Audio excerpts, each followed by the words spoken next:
하나님 말씀 고린도후서 4장 7절부터 18절까지 말씀입니다.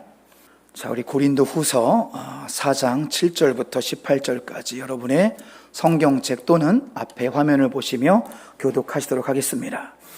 우리가 이 보배를 질그릇에 가졌으니 이는 심히 큰 능력은 하나님께 있고 우리에게 있지 아니함을 알게 하려 함이라.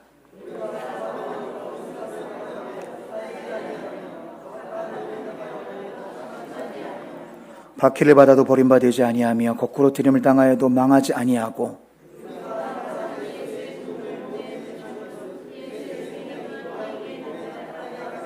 우리 살아있는 자가 항상 예수를 위하여 죽음에 넘겨짐은 예수의 생명이 또한 우리 죽을 육체에 나타나게 하려 함이라.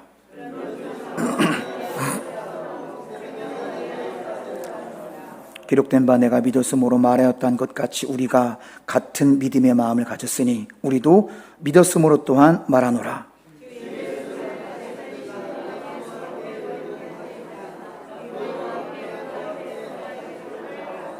이는 모든 것이 너희를 위함이니 많은 사람의 감사로 말미암아 은혜가 더하여 넘쳐서 하나님께 영광을 돌리게 하려 함이라.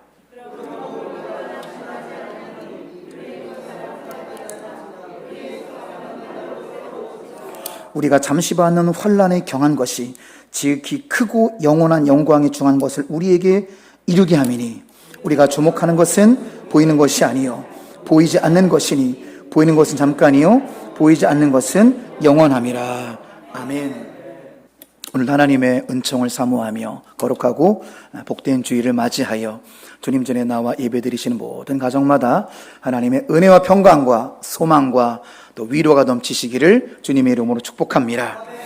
자, 오늘은 고린도후서 4장을 중심으로 우리가 붙들어야 할 소망에 대해서 하나님 말씀을 증거하고자 합니다. 소망을 말하기 전에 우리가 사는 인생에 대해서 바로 우리가 진단하기를 원합니다. 여러분, 질문 하나 드리겠습니다. 자, 여러분은 여러분의 인생에 고난이 많으십니까? 적으십니까? 네, 대답대로 했잖아. 일부 예배 때는 많습니다. 많다는 것이 더 정확한 대답일 것입니다. 자, 윌리엄 블랙이라는 이 캐나다의 사업가는 이렇게 말을 했어요. 같이 한번 읽어보실까요? 기쁨과 고통은 곱게 짜여져 거룩한 영혼을 위한 옷을 만드네. 여러분 공감하시죠? 아랍 속담에 이런 속담이 있어요. 햇빛만 계속되면 이 땅은 사막화된다. 우리도 기쁜 일만 계속 있으면 우리 영혼이 사막화될 수 있어요. 때로는 비도 주시고 구름도 주시는 것임을 기억하시기 바랍니다. 자, 또 제가 생각하는 인생의 정의를 또 말씀드리겠습니다. 같이 읽어보십니다. 인생은 고통이다. 그러나 우리 하나님은 전능하시다. 잠깐 여기까지만. 공감하십니까? 인생은 고통스러운 거예요. 우리 하나님은 전능하시기에 우리에게 소망이 있습니다. 두 번째, 인생은 비참하다. 우리 하나님은 선하시다. 저는 어렸을 때 저만 비참한 줄 알았어요. TV를 켜면 한 지붕 세 가족 등등 뭐 이런 각종 드라마들이 다 행복한 가정만 나오는 거예요. 우리 가정을 보면은 행복하지 않았거든요. 아버지 막 술 취해가지고 막 전파 사면서 다 때려 부시고 밖에 나가서는 우리 아버지 이 방송 들으실 텐데 어쨌든 우리 가정을 보면은 행복이 아니라 비참하더라고요. 그리고 초등학교, 저는 국민학교 나왔죠. 국민학교 들어갔는데 학교 생활도 뭐 재미 별로 없더라고요. 가는 곳마다 좀 비참했어요. 그런데 나중에 알았죠. 인생의 근본이 비참하다는 것을. 한 지붕 세 가족은 드라마일 뿐이더라고요. 우리 하나님은 선하시기 때문에 우리에게 소망이 있는 것입니다. 성경을 봐도요, 기쁨과 고통이 같이 나와요. 계속 기쁨만 되지 않습니다. 예수님이 탄생하실 때 천사들이 찬양을 했는데 얼마 지나지 않아서 헤롯 대왕에 의해서 2살 이하의 어린 아기들이 대량 학살당했습니다. 예수님이 세례 받으실 때 성부, 성자, 성령이 다 등장하셨거든요. 예수님 세례 받으실 때 성자 그리스도가 나타나셨고 성령이 베드로에게 임하셨고 성부 하나님께서 이는 내 기뻐하는 아들이라 메시아를 확증해 주셨습니다. 그런데 얼마 지나지 않아서 예수님께서는 광야 40일 사탄의 시험을 받으셨죠. 이 패턴이 그렇다는 우리 인생이 기쁨과 고통이 공존하는 것입니다. 또 예수님께서 예루살렘 입성하실 때 어떻게 했죠? 이스라엘 백성들이 종려나무를 막 깔고 흔들면서 호산나 호산나 주님의 이름으로 오시는 이스라엘 왕이시여 그랬는데 예수님이 자꾸만 죽는다는 말씀 하시는 거예요. 뭐 로마 정부를 뒤집을 줄 알았는데 내가 죽고 3일 만에 부활하리라 복음을 전했으니까 자기의 욕심에 채워지지 않으니까 어떻게 돌변했습니까? 십자가에 못 박아 죽어라. 엊그저께 왕이었는데 엊그저께 왕이었는데 십자가에 못 박아라. 성난 군중으로 돌변했습니다. 이토록 인생은 기쁨과 고통이 공존하는 거예요. 사도행전 6장에서도 교회의 폭발적인 부흥이 있었는데 사도행전 8장에서는 교회의 엄청난 핍박의 태풍이 불었어요. 우리가 사는 세상, 우리네 인생 왜 기쁨과 고통이 공존하는 것일까요? 우리 이제 꽃길만 걷길 원하는데 우리는 기쁨만 행복만 있으면 좋겠는데 왜 우리 인생은 이렇게 기쁨과 고통이 얼룩져 있을까요? 그 해답이 성경에 있어요.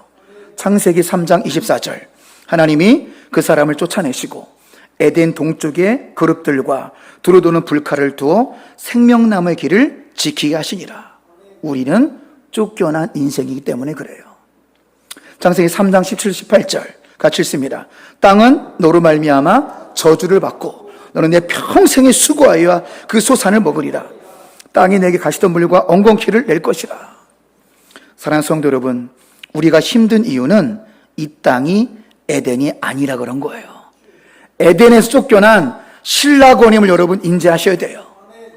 에덴에 쫓겨난 고장난 세상에서 고장난 마음들이 사니 우리가 어디로 가든지 힘들 거예요. 직장 옮겨보셨어요? 새로운 직장 가면 엄청나게 좋습니까? 거기 더한 놈이 기다리고 있어요. 어디 가든지 힘든 거예요. 예전에 이 파키스탄의 그 최 선교사님이 방문해가지고 공주는 평화롭다고 우리 동암교회 참 평화롭다고 제가 뭐라고 그랬는지 아십니까? 와서 해보세요. 바로 알아듣더라고요. 목사님 나그네 시각이죠? 맞습니다. 제가 파키 갔을 때 다 평화로 보였어요. 사람들이 너무 착하고 더 평화로 보이더라고요. 근데 살아보면 거기도 전쟁이고 여기도 전쟁이고 우리 인생이 전쟁입니다. 여러분 이때 우리는 낙심하지 말고 하나님의 계획을 바라보시기 바랍니다. 우리가 지금 비록 신라권에 살고 있지만 하나님의 계획은 복락원임을 기억하시기 바랍니다.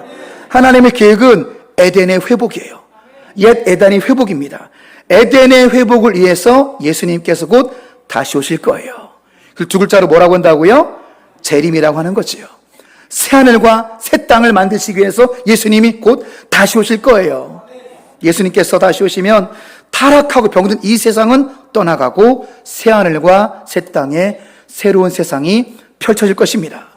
그래서 눈물도 없고 고통도 없고 죽음도 없고 오직 사랑과 기쁨과 평안만이 넘쳐나는 새로운 세상이 펼쳐질 것입니다. 그때를 우리는 재림이라고 하는 거예요. 재림. 이 재림은 신자의 가장 강력한 소망인 줄로 믿습니다. 이런 소망의 마음을 품고 오늘 말씀을 통해서 우리가 귀 기울일 첫 번째 주님의 음성을 같이 읽어보십니다. 참된 신자는 하나님의 큰 능력이 임하기에 소망이 풍성한 삶이 됩니다. 7절 말씀에 질그릇이란 단어가 나오죠. 질그릇은 우리를 말하는 거예요. 우리는 뭘로 빚어진 존재죠? 흙으로 빚은 존재입니다. 아담이란 뜻이 흙이란 뜻이거든요. 우리는 떨어뜨리면 깨질 수밖에 없는 연약한 질그릇, 그렇게 연약한 존재가 우리라는 거죠. 주는 토기장이 나는 진흙. 그렇게 우리가 연약한 존재인데 이 연약한 질그릇에 보배 대신 그리스도가 담기면 어떤 일이 일어날까요, 여러분? 7절 말씀을 보세요. 이 연약한 이 질그릇 같은 우리에게 보배 대신 그리스도가 임하면 어떤 삶이 펼쳐질까요? 심히 큰 능력이 임할 줄로 믿습니다. 이 심히 큰 능력은 사람이 준 능력이 아니요, 오늘 말씀 그대로 심히 큰 능력이 하나님께로부터 주어질 줄로 믿습니다. 이게 우리는 비록 연약한 질그릇이지만 연약한 나에게 보배된 그리스도가 담기면 우리 삶 가운데 심히 큰 능력이 임한다는 거예요. 이 은혜를 사모하시기 바랍니다. 역경을 뚫고 나갈 수 있는 힘을 주신다는 거예요. 살아있는 순교자란 별명이 있는 리차드 범브란트 목사님은 루마니아인 목사님이에요. 잘 연도를 보시면 장수하셨죠. 나이 계산해 보세요. 우리 나이로 하면은 93세에 사셨잖아요. 그죠? 근데 이력을 보면서 참 존경스러운 게 맨 마지막 보세요. 2001년에 돌아가셨는데 2001년이 몇 세예요? 93세까지 공산 치하에서 복음을 전하다가 돌아가셨습니다. 여러분도 93세까지 팔팔하게 전도하시기 바랍니다. 그것이 진정한 복인 줄로 믿습니다. 그런 이 목사님이요, 14년 동안 감옥 생활을 했는데 14년 동안 감옥 생활할 때 추위야 배고픔과 누더기는 그냥 기본이었고, 이분이 나중에 14년 옥고를 다 치르고 난 후에 이렇게 지난 시간을 회고했습니다. 그들은 이제 공산당들을 말한 거죠. 이제 나치나 또 루마니아 공산 정권을 말하는 건데, 그들은 나의 등에서 4개의 척추를 부러뜨렸으며 다른 부위의 뼈를 많이 부러뜨렸으며, 그들은 나의 몸에 수십여 군데나 칼질을 했으며 18군데를 불을 질러서 내 살에 구멍을 만들었다. 그럼에도 불구하고 나는 내 감방에서 홀로 매일 밤 기쁨으로 춤을 추었다. 놀랍지 않습니까? 그 매일 그런 지옥 같은 고문을 당하는 거죠. 믿지 말라고, 예수 부인하라고 매일 고문을 받고 돌아오면은 매일 밤 내 감방 독방에서 기쁨으로 춤을 추었다는 거예요. 그 이유에 대해서 이렇게 말하고 있습니다. 이전에는 결코 알지 못했던 그리스도 안에 있는 아름다움을 발견했기 때문입니다. 여러분, 그리스도 안에 있는 아름다움 발견하셨습니까? 그리스도 안에 있는 구원의 영광을 발견하시기 바랍니다. 엄청난 영광이에요. 오늘 본문, 몇 절에 있죠? 17절에 있죠. 지금 받는 고난과는 비교할 수 없을 정도로 지극히 크고 영원한 영광에 중한 것, 이게 그리스도 안에 있는 구원의 영광입니다. 이것을 가슴 깊이 새기실 때 우리는 기뻐 춤추게 될 줄로 믿습니다. 보배로운 그리스도를 온전히 모시고 살아가시기 바랍니다. 그리스도 안에 있는 구원의 영광을 묵상하시기 바랍니다. 그리하면 잔혹한 고문을 당하는 일상 속에서도 기쁨으로 춤을 추게 될 것입니다. 매일매일 삶의 역경에 밀려와도 그리스도 안에 있는 아름다움, 그리스도 안에 있는 구원의 영광을 묵상할 때 우리는 그 환난과 고통 속에서 기쁨으로 춤추게 될 줄로 믿습니다. 여러분, 주님을 바라보는 것은 축복입니다. 무슨 얘기냐? 철학자이자 신실한 그리스도인, 우리가 파스칼 하면은 수학자를 떠올리는데, 파스칼은 수학보다 신학에 훨씬 관심이 많았던 신실한 그리스도인이었어요. 이런 말을 남겼습니다. 같이 읽어볼까요? 성도가 오로지 하나님밖에 의지할 것이 없을 때, 그때가 성도를 위해서 가장 행복한 때이다. 그렇습니다. 우리는 고난이 오면은 자꾸 피하려고만 하는데, 고난이 와서 주님밖에 의지할 뿐이 없습니다. 돈도 아니고 사람도 아니고 나의 소유도 아니고 저는 아무것도 없습니다. I'm nothing, but you are all. 난 아무것도 아닙니다. 당신이 전부입니다. 저는 주님 외에는 의지할 것이 없습니다. 이런 참된 믿음의 때가 가장 복된 때라는 거예요. 그런데 돈도 있고 사람도 있고 가족도 번창하고 뭐 다 잘 돼요. 다 잘 돼서 그냥 하나님 반, 세상 반, 이런 신앙이 여러분 가장 위험한 신앙이에요. 참된 믿음이 아니기 때문이죠. 그러니까 파스칼의 고백처럼 우리가 마음이 가난해지고 고난이 있을지라도 나는 하나님만 의지합니다. 이때가 가장 행복한 복된 구원의 때임을 기억하시기 바랍니다. 그러니 사랑하는 성도 여러분, 더 이상 내가 주인된 삶을 살지 마시기 바랍니다. 보배 되신 그리스도를 온전히 모시고 살아가시기 바랍니다. 다른 거 의지하지 마시고 보배 된 그리스도를 의지하고 살아가시기 바랍니다. 그리할 때 심히 큰 능력의 하나님이 우리에게 임할 줄로 믿습니다. 그래서 심히 큰 능력으로 소망의 풍성한 삶을 살아가시길 축복합니다. 자, 두 번째, 주님의 음성 같이 읽어보십니다. 참된 신자에게 예수의 생명이 있기에 소망의 풍성한 삶이 될 것입니다. 오늘 8절부터 12절 말씀을 보세요.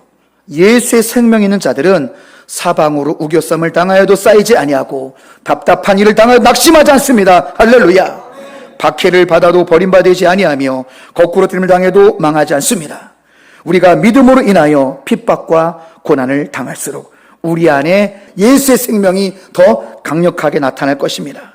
뿐만 아니라 사망이 우리 안에 역사하는 것 같은 수고와 희생의 결과는 우리의 가족과 이웃을 주님 품으로 인도할 것입니다. 하나 성도 여러분, 제가 짧게 말씀드렸지만 8절로 12절 핵심은 예수의 생명이에요. 여러분, 예수의 생명을 두 글자로 뭐라고 그럴까요? 대답해 보세요. 예수의 생명을 두 글자로 답이 많아요. 구원이라고 하는 거죠. 구원. 여러분, 구원이란 무엇입니까? 다 질문 드립니다. 여러분, 이 자리에 왜 나오셨죠?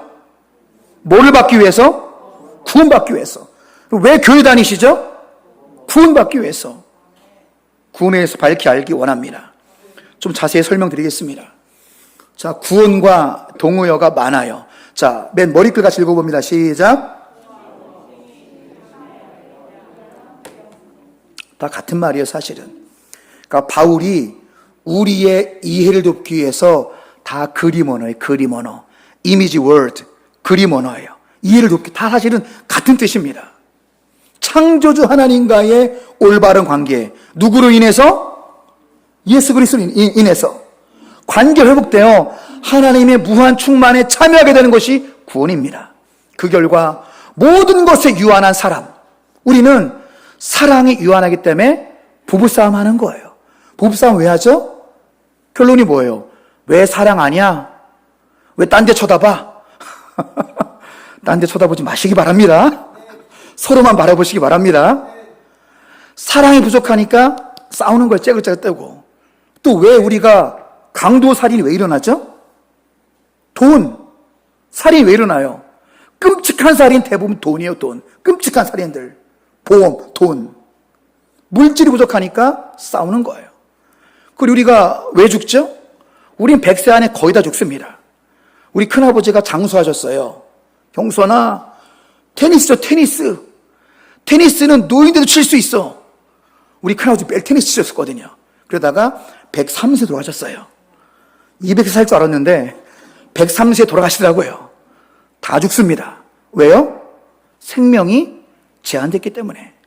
그러니까 우리 인생이 비참한 거예요. 다 죽습니다. 우린 사실은 낭낭 18세가 지나면 사실은 노화는 20세부터. 청년들 피부 관리하잖아요. 20세부터 노화가 시작이 되니까. 사실은 우리는 지금 늙어 죽어가고 있는 엄밀히 얘기하면 다 죽어요. 그러니까 인생 굉장히 비참한 거예요. 그래서 100세 넘기기 힘드니까. 그런데 이렇게 유한한 사람이 모든 것에 무한한 나라, 사랑도 무한하고 물질도 무한하고 생명이 무한한 게 영생이거든요. 그 무한한 나라에 들어가는 것이 구원임을 기억하시기 바랍니다. 예수 그리스도의 대속의 은혜로 하나님의 형상이 회복되어 하나님 나라의 영생을 얻는 것을 구원이라고 말합니다. 그리고 가장 중요한 거, 하나님의 형상이 회복된다는 거예요. 지금의 이 모습이 아니라 우리의 형상이 하나님처럼 회복될 것입니다. 자, 이것을 신학 용어로 헬라어 한번 읽어보실까요? 아포데오시스. 기억하세요? 아포데오시스. 이게 뭐냐면 이거는 원어의 뜻 그대로 살리면 하나님처럼 되다 이 뜻이에요. 자, 생각해 보세요. 우리의 지금 형상은 누구 형상이에요? 지금은 아담의 형상이에요. 지금 우리의 모습은 죄의 형상입니다. 그래서 여러분이 계속 넘어지는 거예요. 여러분 자꾸 죄에 넘어지지 않습니까? 다시는 내가 넘어지지 말아야지. 3일 뒤에 안 넘어져요. 거룩한 분들만 계시는군요. 또 넘어지는 거 우리는. 왜? 지독한 죄인의 형상이 아담의 형상이 있기 때문에. 그런데 구원이라는 것은 우리 형상이 신적 형상으로 회복되다 뜻이 아포데오시스. 신적 형상으로 회복되다. 이 모습으로 천국하는 게 아닙니다. 예수님께서 부활하신 모습 상상해 보세요. 예수님께서 변화산에서 변하신 모습 생각해 보세요. 예수님 부활하신 그 모습으로 우리의 영혼도 바뀌고 육체도 바뀔 것입니다. 그것이 예수의 생명이라는 거예요. 아무쪼록 힘들고 어려울 때 사방으로 우겨쌈을 당하는 것 같은 그런 고통의 시간을 보낼지라도 우리 안에 있는 예수의 생명을 바라보시고 날마다 소망 가운데 거하시길 주님 이름으로 축복합니다. 자, 세 번째 메시지입니다. 같이 읽어보십니다. 참된 신자에게 부활이 현실이 되기에 소망이 풍성한 삶이 된다라는 것입니다. 여러분, 하루하루 얼마나 힘드십니까? 실제 우리의 삶은 강대상 의자 하나에 한 사람씩 마음이 무너진 사람이 앉아있다 해도 과언이 아닐 거예요. 우리 굉장히 비참한 마음과 소망의 마음을 품고 이제 교회를 나오게 되는 것인데 그만큼 우리 마음이 무너져 있다는 거예요. 우리 마음은 무너져 있고 육체는 갈수록 늙어져 가고 그래서 인생이 힘든 거예요. 그런데 여기 부활의 소망이 있습니다. 14절 말씀 보시면 주 예수를 다시 살리시니가 예수와 함께 우리도 다시 살리신다고 약속하십니다. 할렐루야. 이게 부활의 약속이에요.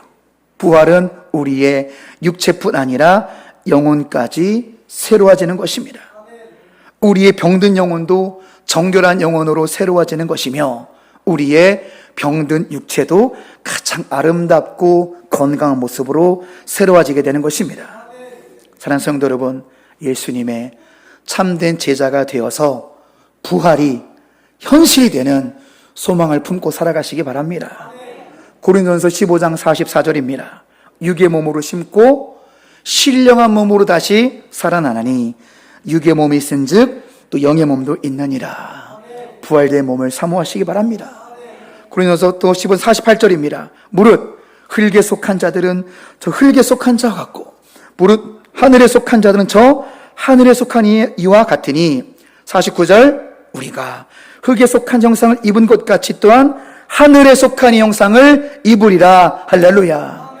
하늘에 속한 이 형상을 입는다는 것입니다. 여러분 이것이 아포데오시스예요. 기대하시고 상상하시기 바랍니다. 지금 이 모습이 아니라 우리가 예수님처럼 하나님처럼 신적 생명을 얻게 된다는 거예요. 이게 부활의 소망입니다. 그 부활이 우리의 현실이 될 것을 기대하시기 바랍니다. 그러나 이토록 풍성한 삶 여러분 그냥 얻어지는 것이 아닙니다. 지금 세 가지 소망을 크게 말씀드렸습니다. 첫 번째 무엇일까요? 제자도의 삶을 살아가면 심히 큰 능력을 경험하게 될 것이다. 두 번째, 참된 제자의 삶을 살아가면은 예수의 생명이 내 안에 있을 것이다. 세 번째, 참된 제자의 길을 걸어가면 부활이 현실이 될 것을 경험하게 될 것이다. 세 가지 소망을 말씀드렸는데 그냥 얻어지는 것은 아닙니다. 넓은 문, 넓은 길이 아니에요. 좁은 문, 좁은 길, 제자의 길입니다. 온전한 제자의 삶을 살아가시기 바랍니다. 온전한 제자의 삶을 사는 자에게 구원의 축복이 임한다는 사실입니다. 우리 마지막으로 제자도의 패턴을 좀 살펴보겠습니다.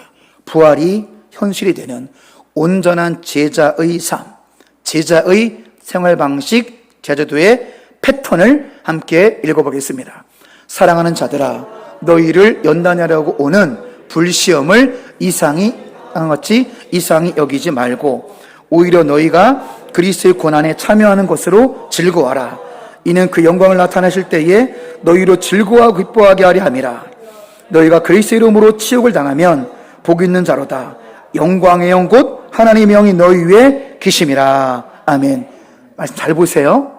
세 가지 패턴을 발견할 수 있습니다. 저때 제자도의 삶은 사랑하는 자들아, 예수님께서 사랑하는 자들이 되시기 바랍니다. 세상의 인기 별로 의미 없어요. 예수님이 사랑하시는 제자가 되시기 바랍니다. 그러면 우리가 13절의 고난과 14절의 치욕을 당하게 될 거예요.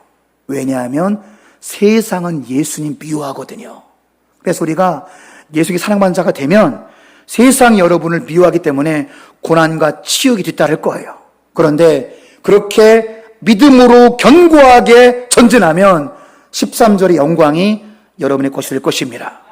14절의 복이 여러분의 것이 될 거예요.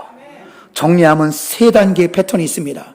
예수님께 사랑받는 자, 그 다음에 고난과 치욕, 그 다음에 영광과 구원의 복이 있는 것입니다.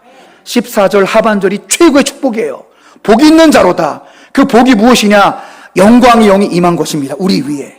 하나님의 영이 우리 위에 임한 거예요. 이보다 더 큰 복이 어디 있겠습니까?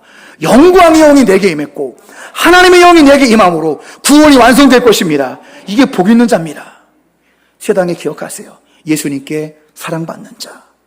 그럼 당연히 고난과 치욕을 받게 된다. 그러나 믿음으로 전진하면 영광과 진정한 구원의 복이 제자의 것, 나의 것이 될 것입니다.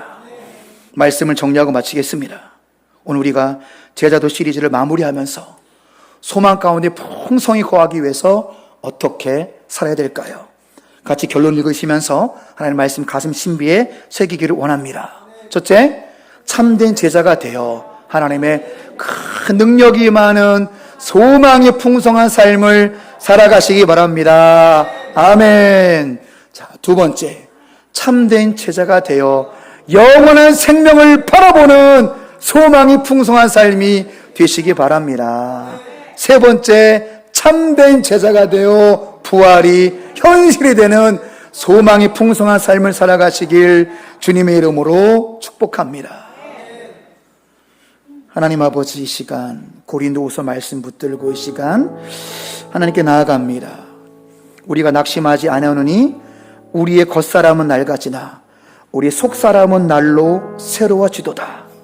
우리가 잠시 받는 환난에 경한 것이 지극히 크고 영원한 영광에 중한 것을 우리가 이루게 하매니 약속의 말씀 붙들게 하여 주시옵소서. 보이는 것은 잠깐이요 보이지 않는 것은 영원함에 말씀하신 것처럼 우리가 참된 제자가 되어 하나님의 큰 능력을 경험하게 하시고 영원한 생명을 바라보게 하시고 부활이 현실이 되는 놀라운 소망 가운데 풍성히 거하는 동암의 모든 가족들로 축복하여 주시옵소서. 우리를 구원하신 예수 그리스도의 이름으로 기도드립나이다. 아멘.